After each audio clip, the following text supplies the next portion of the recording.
Hello and welcome to the first episode of the Built Environment Marketing Show Practical Snacks. Short, snappy, tactical episodes that are under 10 minutes on a practical marketing activity that you can do this week to make a difference to your business. The Built Environment Marketing Show is a show for architects and engineers, and it talks all about how you can make the most of your marketing, and it shares best practice, ideas and innovation. The show is hosted by me, Ayo Abbas. I'm a marketing consultant, content creator, and I love working with built environment firms who want to make a difference in what they do. This special episode is going to be talking all about website homepages. Your website is basically your online shop window. And I think a lot of architects and engineers pay attention to what a website looks like, but not necessarily how it performs. So for me, I really want you to pay some attention and just get the basics right so your website is really serving you and your business correctly. I always see your website as your online shop window, and I think it opens a whole global market to you. So really, spending time on this makes a lot of sense in terms of your overall business and marketing, because like it or loathe it, your clients are checking you out online. They are looking at your website. They will look at it just to make sure you are who you say you are and to get some reassurance that you can know what you're doing. So don't neglect it. Don't think that other things are more important than your website. So this episode is one I want you to try and take some action on. Take a listen. I'll have a special checklist that you can kind of use afterwards, and then go off and apply these tactics and let me know what it does. So first up, I want to talk about the types of website homepages there are. So a homepage is basically the main landing page for your overall website. So mine, for example, is www.abbasmarketing.com. It's the busiest page on my website. And it's, I guess in many respects, it's a signpost to the other pages of my website. For me, there are two types of landing pages. One, which was kind of a one-page scroll all, which has everything on that page. So it will talk about who you are, everything that you do, your services, your offer, and a contact. So that's like a one-page scrollable full website. So some people just have a page, which is absolutely fine.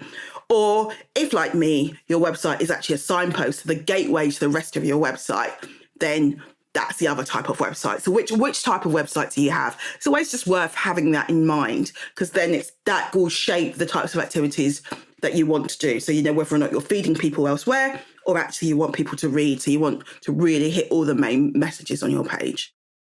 So first up, let's start at the top of your website. When I land on your homepage, what we call in marketing above the fold. So that is that first screen when you land on a website. So that is the most important screen, because that will determine if I click elsewhere, actually, if I leave your site, or it could be the only part of your site that I see. So you really need to make sure that that captures people's attention.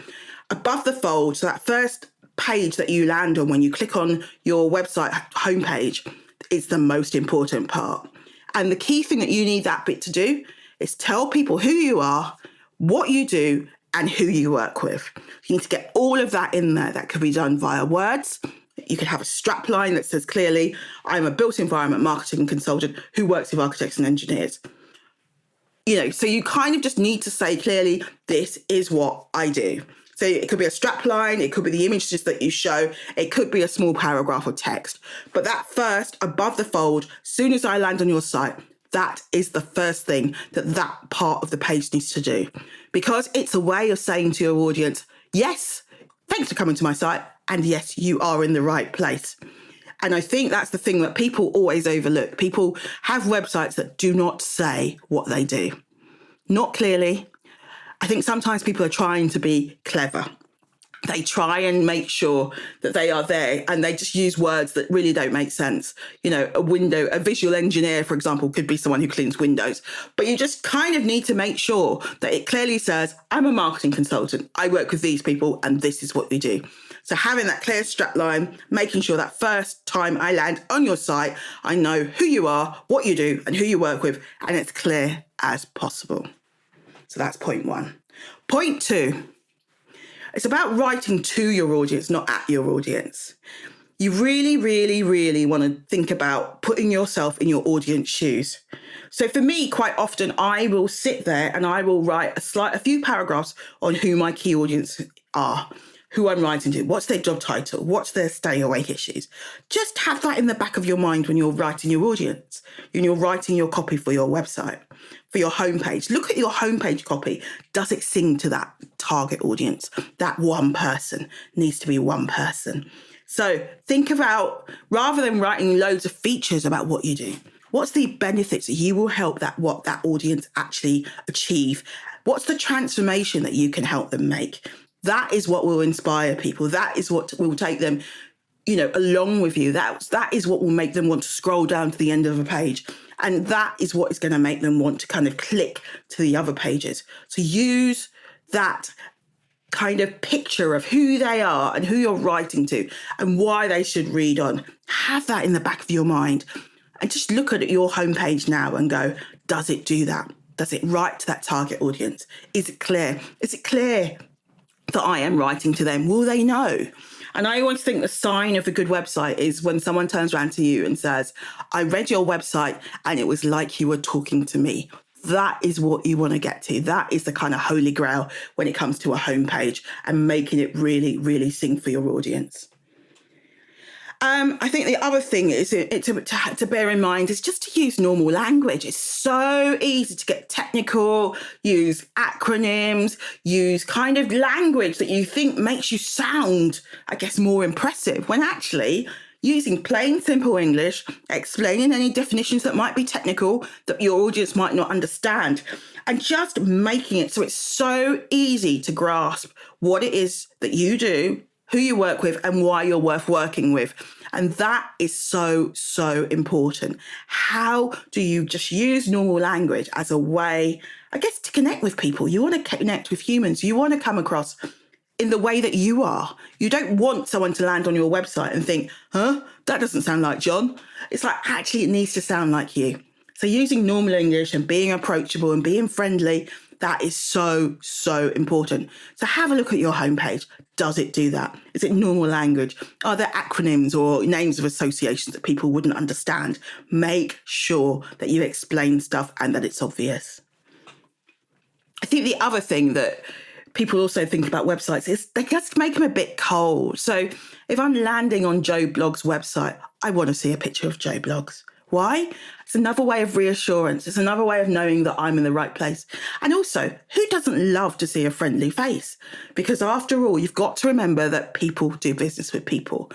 Even if you're a company, there's still the people within it that people are actually buying into. So please, if you've got a founder, show your face, or your management team or something. So does your homepage not just feel like a faceless organization? Actually, does it feel like the types of, can you see the personality and the people that you'll be doing business with? Have a sense check. Look at your homepage and think, does it do that? Does it show us? Does it show me?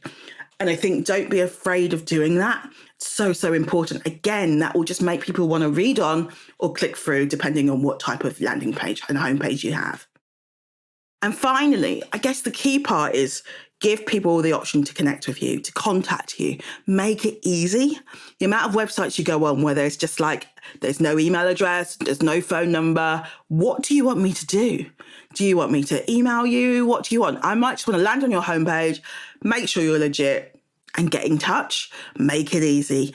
Have a form, just make sure that kind of CTA, that call to action is there so that if I want to find out more, it's easy for me to do.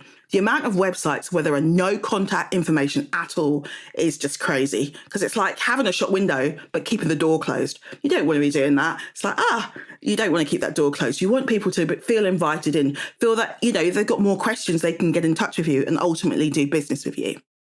Anyway, so those are my tips in terms of improving your website homepage. So hopefully this practical snack has given you some ideas on what you can do. There'll be a simple download that you can use that can also just give you the tips. And if you've got any questions, feel free to drop me a line at Ayo, which is AYO, at abbasmarketing.com, which is ABBAS abbasmarketing.com. Anyway, hope you enjoyed the episode. If you did, make sure you either leave me a review or share it with others. That always really, really helps so that more people hear about the show. Hope you enjoyed it. Take care. Bye.